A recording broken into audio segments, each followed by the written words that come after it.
What do we do with politics in the church? So with me, I think the important thing is to recognize what is a political issue. All things have moral underpinnings at some level, but what is a political issue that we can think of as genuinely being a political thing in the political sphere, and what is a moral issue that has been politicized?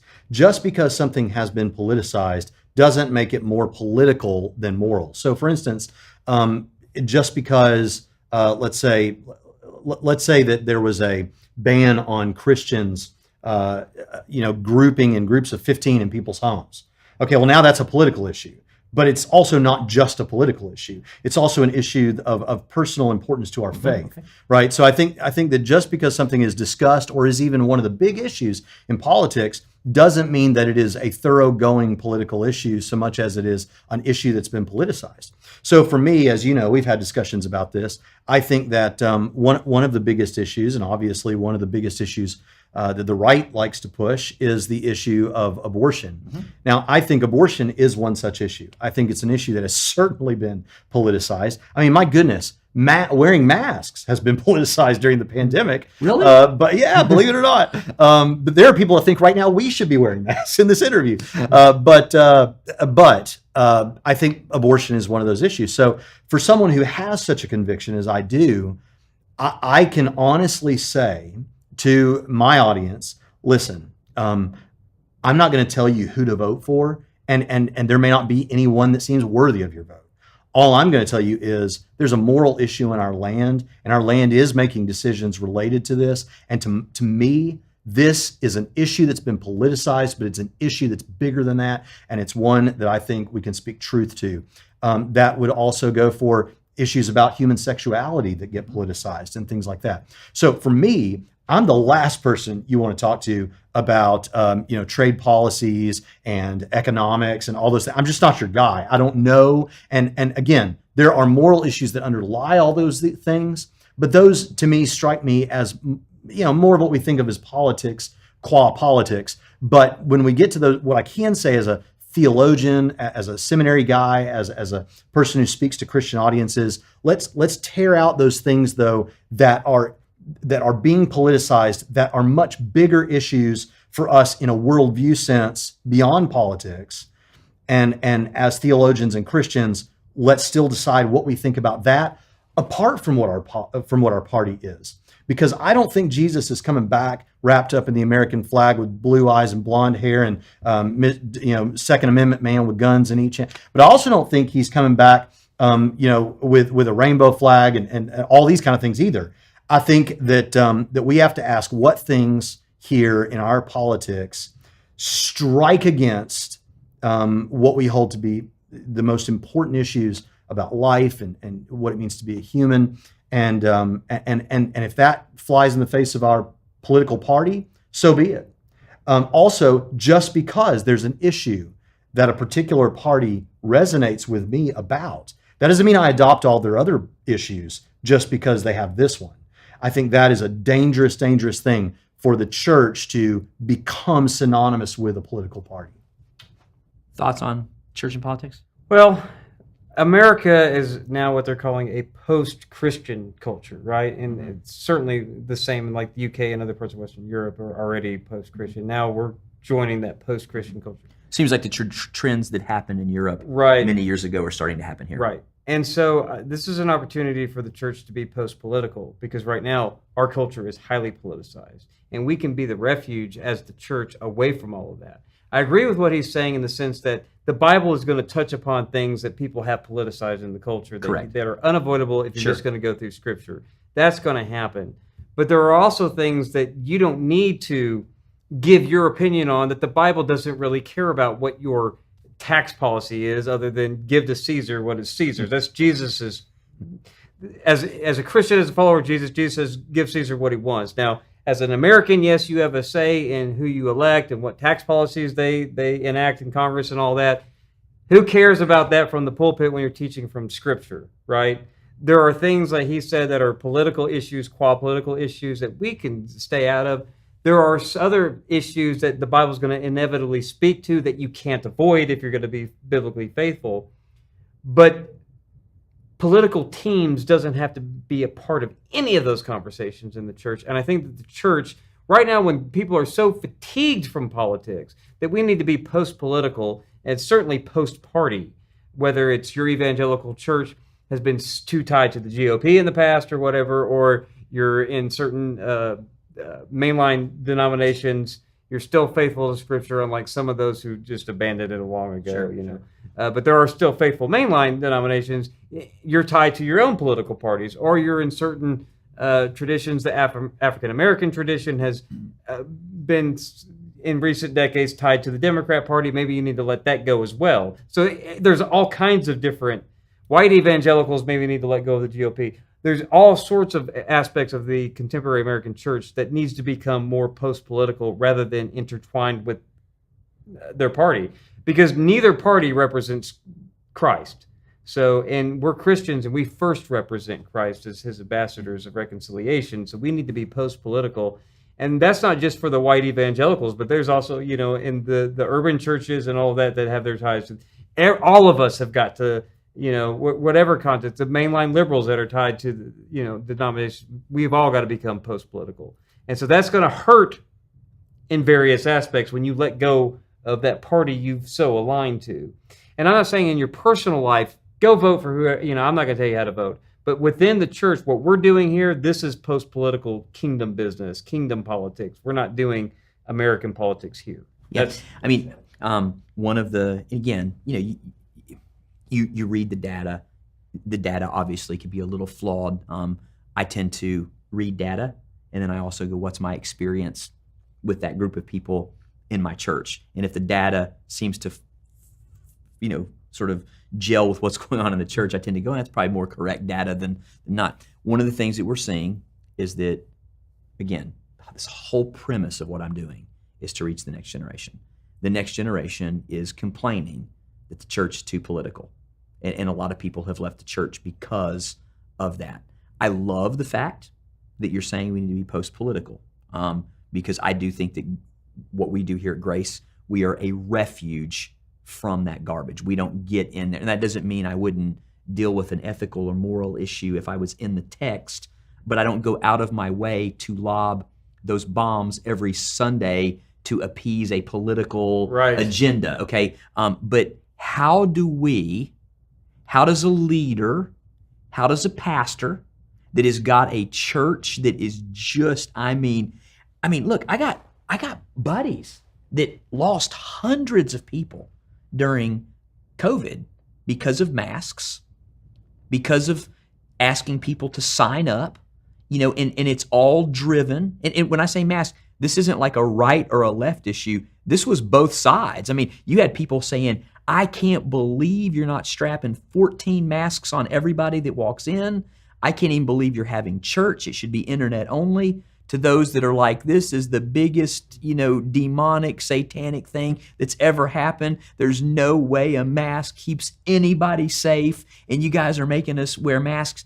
But they were leading with their political view, or they were leading with their CDC view, or they were leading with their emotional view before they were leading with, what would the Lord want me to do? How would the Lord want me to handle this situation? Would the Lord want me to wash feet, or would the Lord want me to stand up for my rights? Would the Lord want me to honor someone else as better than myself, or would the Lord want me to say, I'm going to speak truth to power? And here's the reality. You can pretty much find whatever you want to find in the Bible to support whatever view you want to have. The question is, how does that leader, that pastor that right now is going, you don't understand. I mean, Carey Nieuwhof, and I don't know if that's true or not, it's like 30% of the pastors in America right now want to leave. They're done. They're done with church because of all the hostility that's gone on for the past year from the people of God. What can we do to help these people? I want to resource that pastor or that leader that is struggling right now because of all the political garbage going on.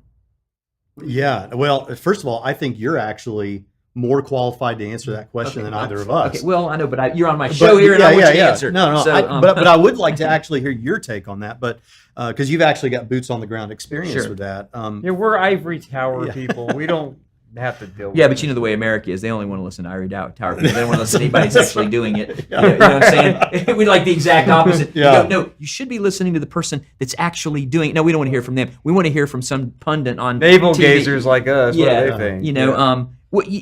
I mean, you say that.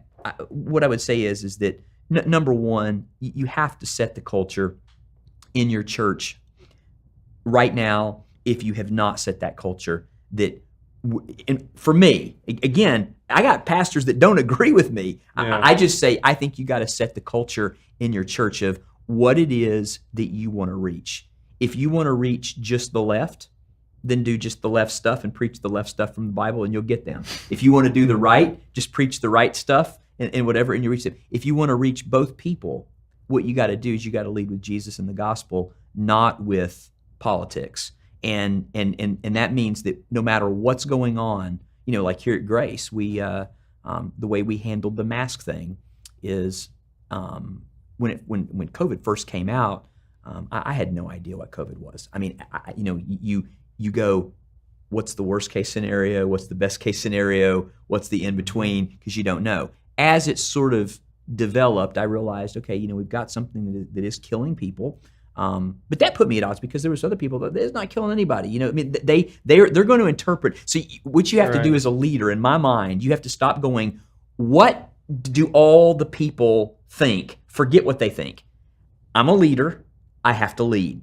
So I'm going to do the best I can. And what I did is I got a group of doctors and nurses together and said, I need you to help me put together a COVID protocol so that we can unveil it to the church. And this is what we're going to do. And I'm getting my information from doctors and nurses who have more medical knowledge than I do.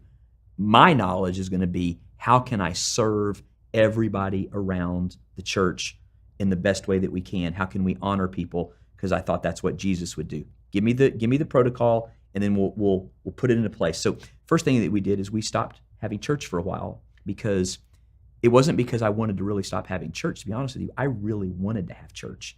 Like, I felt not meeting was not a good thing. Right. Just being honest. Like, Well, I it's really- always better to meet than not meet. Yes. But if you can't But meet, technically speaking, people were still meeting online. But I wanted to meet in person. But because our church says we want to reach the unchurched by being intentional neighbors, okay, and we have done that for 10 years. I felt like during the height of the pandemic, the best thing to do was to not open the church, not because I didn't want, as a Christian, to be having church. Mm-hmm. I didn't want to do and diminish the witness that we had had over the last 10 years to the community by saying, we're going to do what we want to do. We don't care about everybody else. And so we paused for a while. When we gathered back together, I decided that initially, because we didn't know how many people were going to come back, we did a sign up. Why did we do the sign up? We did the sign up so that we could best socially distance people in the that was the heart of why we did what we did. But I had people that left the church because they said, you're signing us up for the mark of the beast and whatever else. You got to get, as a leader, you got to get past that stuff. There's going to always be people that are accusing you of all kinds of stuff. You just got to know what you're doing, and you got to lead. So we decided we're gonna meet together. We're gonna start with signups. We're gonna require a mask in and a mask out. We're gonna have a mask only section, and then, like all the restaurants we're doing in this town, if you wore a mask in, you could take it off when you ate, and then you put your mask back on and left. We said what we'll do is you can come in, and if you want to wear your mask your whole time, that's fine. But if you want to sit down with your family because they were socially distanced, you want to take your mask off, you can. We made that decision. Did we lose some people along the way? Yes, but what we found was the fact that we led and we were clear with what we were doing actually helped the church, rather than every other week making a decision based on what all the naysayers and everybody was saying. Yeah. And we did it with the deal, we're not getting political. Like, the mask or not wearing the mask had nothing to do with whether or not I was listening to one side or the other. It had to do with the fact that the doctors were telling me this is what we should do, and I want to honor people and I want to protect people. That was the heart of it. Everybody else interpreted many people through their political lens. I can't help that. I can only do what I'm doing. Right. And I think being honest about that is, it sounds like you all had an excellent way of handling it. And I just think being honest and saying, folks, I know that this is being politicized, but there are some issues that are being politicized that are not political issues ultimately.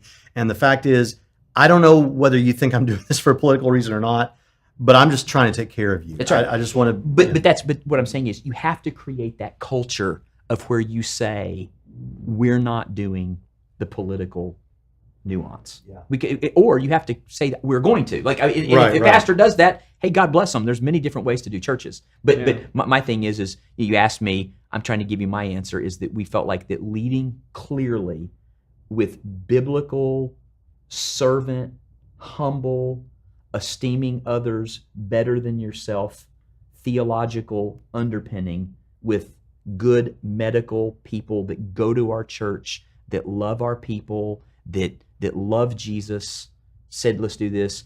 We put that together and we did that. But further than the mask thing, I don't get involved. Like, I just don't do politics. It's going to be interesting to see what the next mask issue is in the church. Because you can't. How do you prepare for the mask thing? Well, that's kind of a once in a generation phenomenon. No one knew how to prepare for this because it was thrust upon the church, which is why I think that what you did was probably the best. I always try to inject humor in anything that I know is going to be controversial. So one of the things about COVID, like, I'm super happy that now that we've been through this, that there's sanitizer everywhere, which if you're like me and you think that germs are also everywhere, you want to be safe. I'm like happy, and I hope that sticks around, right? I'm also the kind of person who's like, well, I don't think that my mask is protecting me very well from anything. I also think it's weird that I could take it off and not wear it at the table, but I have to wear it. But other people feel more comfortable with it. I don't know the science because I'm not a scientist.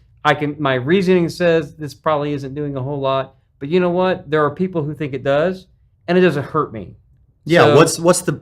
I'm going to do this, even if I also think in the back of my mind where this is. No, I think most people go, okay, so you walk into the restaurant, COVID jumps on you when you walk through the door, not when you're sitting down eating. Right.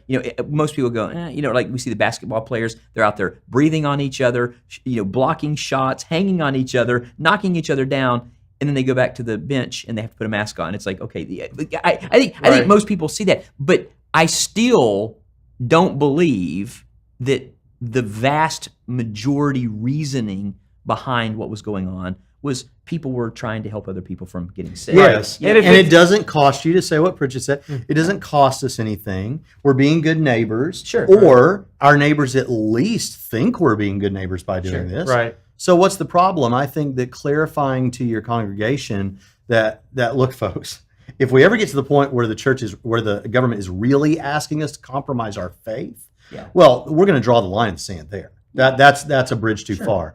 But to put a piece of cloth over our face, that you can take off when you sit down. Get over it. It's fine. I felt like that personally. I felt like the church is under attack during the COVID thing was just, I didn't feel that way. I really didn't. And I know some people who did, and that's okay. I mean, it's everybody has their own opinion on stuff. I felt like I can still preach the gospel every weekend on YouTube and whatever. I could gather people if I really wanted to. I can still teach Jesus at anywhere I want to go. I didn't feel like I was being compromised. I just felt like that, there were the powers that be were trying to figure out what the problems were. Did they maybe shut down churches more than they should have? I don't know. But did they do it because they were trying to, ruin churches and, tell people not to preach Jesus?